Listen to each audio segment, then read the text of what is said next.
¿Cómo estás, Fernando? Quiero arrancar justamente con lo que acaba de decir Hernán Lombardi. ¿Vos creés que esto es el principio de otra cosa que puede ser peor? Mirá, decía que creo que era Freud que decía que era para una persona normal era imposible entender cómo funciona la cabeza de un psicópata.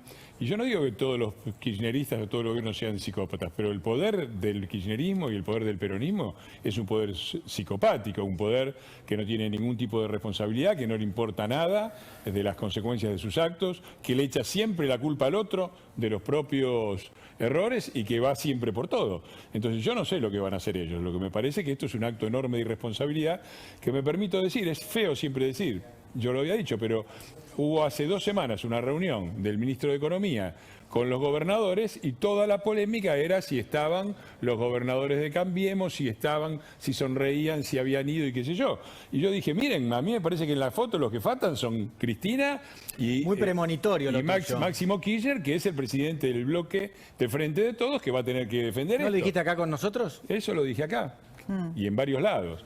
Entonces, eso era claro y me parece que pone bien en claro qué es lo que pasa, porque nosotros venimos hace 2 años que, sobre todo quienes tenemos una posición firme de oposición al gobierno, venimos sufriendo esta cosa de ponen palos en la rueda, no les importa lo que le pase al país. Acá está bien claro cuál es la oposición que tiene el presidente. La tiene dentro de su propio gobierno. Nos dijeron de todo, por ejemplo, por no aprobar el presupuesto. El presupuesto, vos imaginate que estuviera aprobado el presupuesto. ¿Qué sentido tiene? Un presupuesto que era un eventual acuerdo con el FMI, pone completamente en cuestión porque hay que cambiar todos los números y además ni siquiera está aprobado. Entonces la irresponsabilidad es siempre del gobierno y lo que tiene que hacer el peronismo es gobernar, porque hace 30 años que vienen haciendo política en Argentina diciendo que son los únicos que pueden gobernar el país. Bueno, muchachos, gobiernen, ustedes son el gobierno, nosotros somos la oposición. A mí hay algo que me llama mucho la atención y es que la Argentina tiene varios problemas urgentes, tiene un problema con la inflación que es tremendo, tiene un problema con la actividad económica, tiene un problema con la seguridad.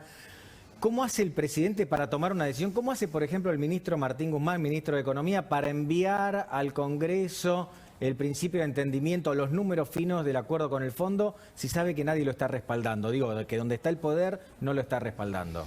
Bueno, es que ese es el problema que ellos tienen, es el problema que tienen que solucionar, ¿no? Lo marcaba bien antes Negri. Vos fijate cuál es la agenda hoy del gobierno. En la economía y en la política asociada a la economía como esto, el FMI, caos total. Mañana una marcha golpista contra uno de los poderes fundamentales del Estado, como es la Corte Suprema. Viaje del presidente a Rusia, en el medio de una crisis internacional donde por todos lados temen una invasión de Rusia a Ucrania. Digo, es un nivel de desgobierno, porque yo creo que, yo pienso en los argentinos que votaron esto. Yo lamenté mucho que votaran esto, que el 48% votara esto. Pero votaron porque eran los únicos que podían gobernar. Votaron porque eran los que, bueno, son corruptos, pero son los que saben manejar el país. Mirá cómo manejan el país. Rusia, FMI, marcha contra la justicia. Bueno, después no votaron esto. ¿Perdón? El año pasado no votaron esto. Bueno, no, yo creo que el año ha habido una reacción y que yo espero que se profundice, porque el desastre es demasiado significativo. Entonces, recuerden también porque hubo una irresponsabilidad de la propia ciudadanía.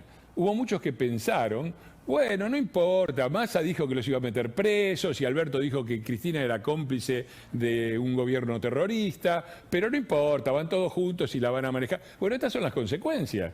Estas son las consecuencias de votar esto.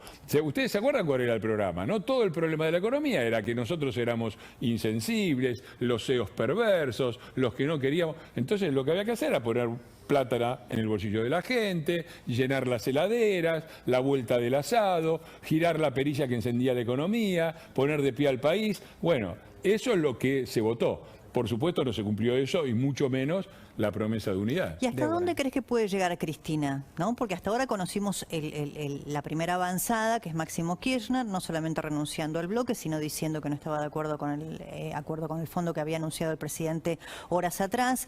¿Hasta dónde crees que puede llegar la fractura, la ruptura, este principio de decisión, si querés?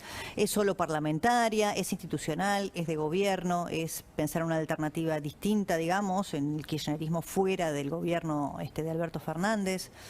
Otra vez, Débora, me pones a razonar con una cabeza que no es la mía y que no logro calcular. Pero conoces. Yo en estos casos siempre sigo una regla doble. Primero, si se trata de Cristina, me espero lo peor y también sé que me voy a quedar corto. Así que no sé hasta dónde puedo llegar. Yo me recuerdo, 2001, recuerdo a Cristina en el medio de los saqueos diciendo que de la Rúa tenía que renunciar y que eso era una revocatoria popular de mandato. Entonces yo le digo al gobierno, nosotros no hacemos esas cosas, nosotros no le vamos a tirar 14 toneladas de piedra, nosotros no vamos a organizar saqueos de supermercados ni hablar de revocatoria popular de mandato. Ahora, si quieren que nosotros apoyemos, tiene que venir con un acuerdo razonable y tiene que venir con el apoyo del gobierno. Y cuando digo el gobierno, digo de todo el gobierno, porque esta maniobra, no solo lo de Alberto es espectacular.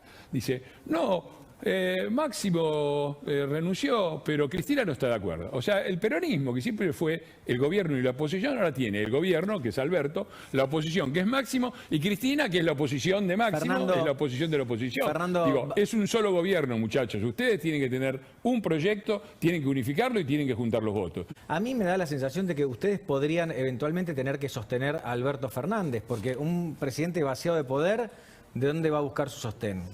Es interesante la frase de vacío de poder. Es la que usó Claro. Alberto Fernández en el medio de la crisis nuestra cambiaria. Se entrevistó con delegados del FMI que habían venido a la Argentina cuando ya habían ganado las PASO y eran casi seguramente el futuro gobierno, y salió diciendo que el FMI decía que había que adelantar las elecciones y que había vacío de poder. Yo le recuerdo esto al compañero Alberto porque lo tengo muy grabado. Y repito, la gobernabilidad no es una responsabilidad de la oposición. La gobernabilidad es una responsabilidad del gobierno, como las propias palabras indican. Nosotros, obviamente, no vamos a hacer nada de lo que ellos han hecho históricamente. Ni saqueos, ni piedrazos, ni revocatoria popular de mandato, ni golpe parlamentario, ni todas las cosas que han usado ellos y siguen usando, porque mañana hacen una marcha golpista contra la Corte Suprema de Justicia. Pero el Débora, gobierno lo tienen sí. que sostener ellos, para eso los votaron. Fernando, ¿considerás que esto efectivamente es un gran shock dentro del Frente de Todos?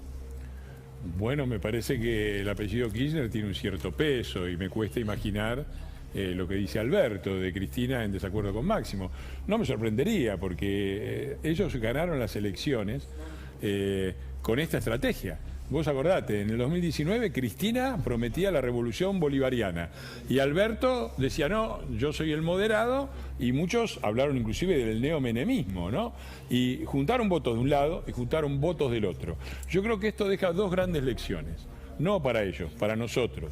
Una lección para los ciudadanos, el costo que tiene votar estos disparates de un gobierno que dice, uno dice, la vicepresidenta dice blanco y el presidente dice negro, o al revés. Eso tiene costos, no es gratis. Segundo, creo que deja una lección también muy importante para Juntos por el Cambio, que es que lo que sirve para ganar las elecciones no necesariamente o muchas veces no sirve para gobernar. Porque Eso vos se le mandás a la gente de la calle Payata. ampliás y llega un momento en que, como decía bien recién Alfredo Cornejo, unos están por la revolución socialista y la toma de propiedades y los otros están con un ministro que viene de Columbia, de Harvard y qué sé yo. Entonces eso deberíamos tomarlo como lección. Por supuesto que yo estoy a favor de la ampliación y ojalá todos los que tengan convicciones republicanas estén en Juntos por el Cambio. Pero me parece que hay ciertos límites que cuando uno los pasa, después paga los costos. Lo que sirve para ganar las elecciones no sirve muchas veces para gobernar. Fernando, quiero una reflexión tuya con respecto a esto. Me gustaría saber, por ejemplo, ¿a dónde crees que puede ir el país a partir de mañana, después de la noticia que conocimos hoy?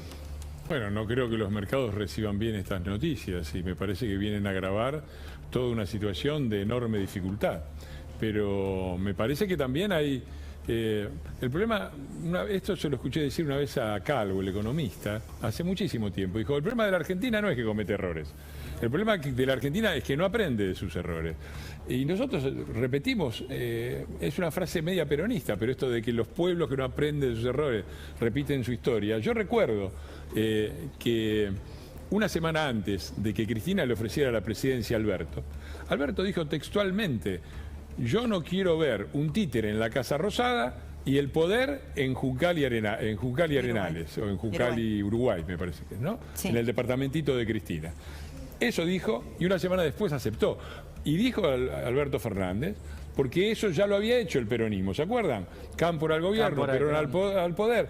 64% de los votos sacó bajo la fórmula Perón-Isabel en el año 74 y vimos lo que pasó después con la desunión del gobierno, con bandas peronistas de derecha, la AAA, y bandas peronistas de izquierda, los montoneros, a los tiros en plena calle. Sabemos lo terrible que le costó eso, el inicio de las desapariciones y todo lo que vino después.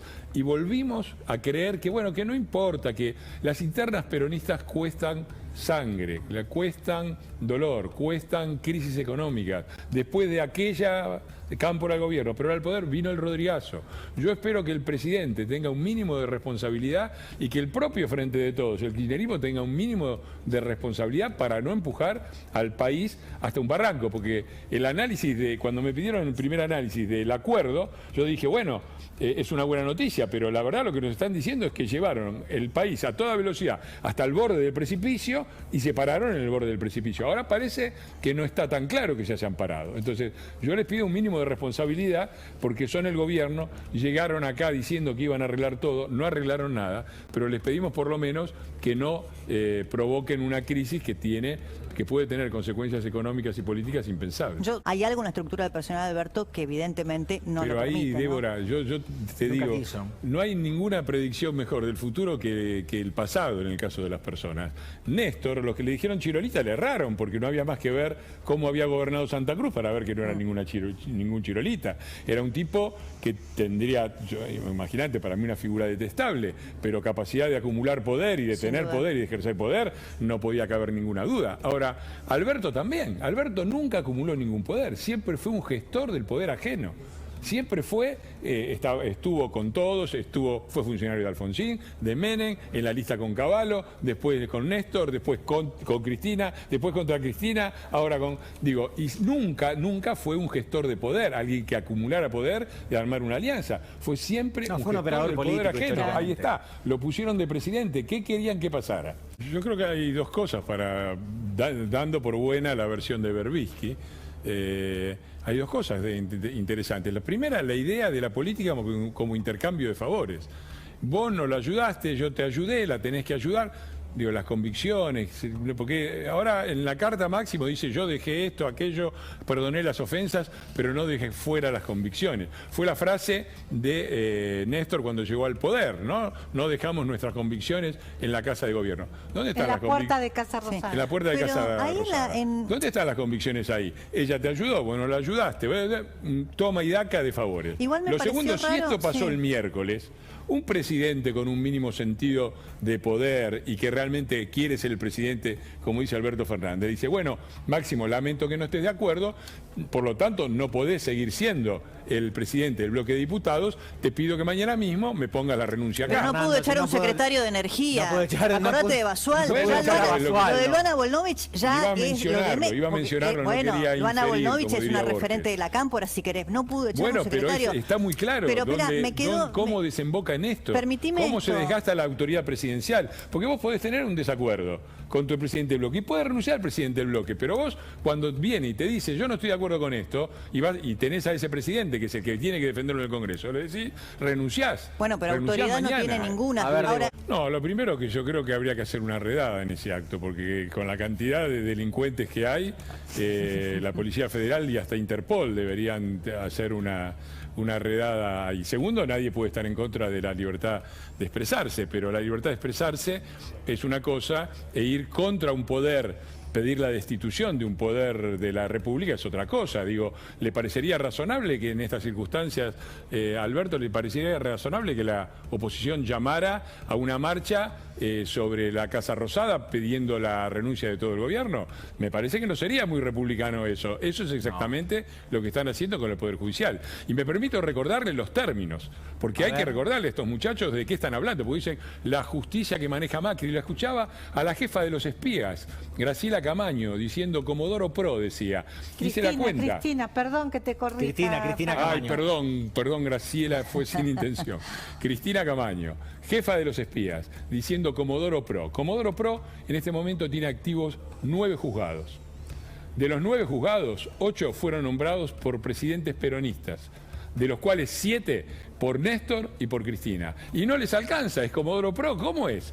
O sea, una justicia que parió el peronismo que tiene mayoría en el Senado desde 1983 y que votó todos estos, y además durante periodos presidentes peronistas que los eligieron y los pusieron ahí, no les alcanzan 7 de 9 kirchneristas, 8 de 9 peronistas, y es Comodoro Pro. Y con la Corte Suprema, de los integrantes de la Corte Suprema, el único que propuso la oposición fue Rosenkrantz. Todos los demás fueron también designados durante gobiernos peronistas o en el caso de Rosati, durante nuestro gobierno, pero para compensar, para poder designar también a Rosenkrantz, se eligió a Rosati, un ex ministro de Justicia del kirchnerismo. De esos piden la destitución. ¿A quién quieren poner ahí?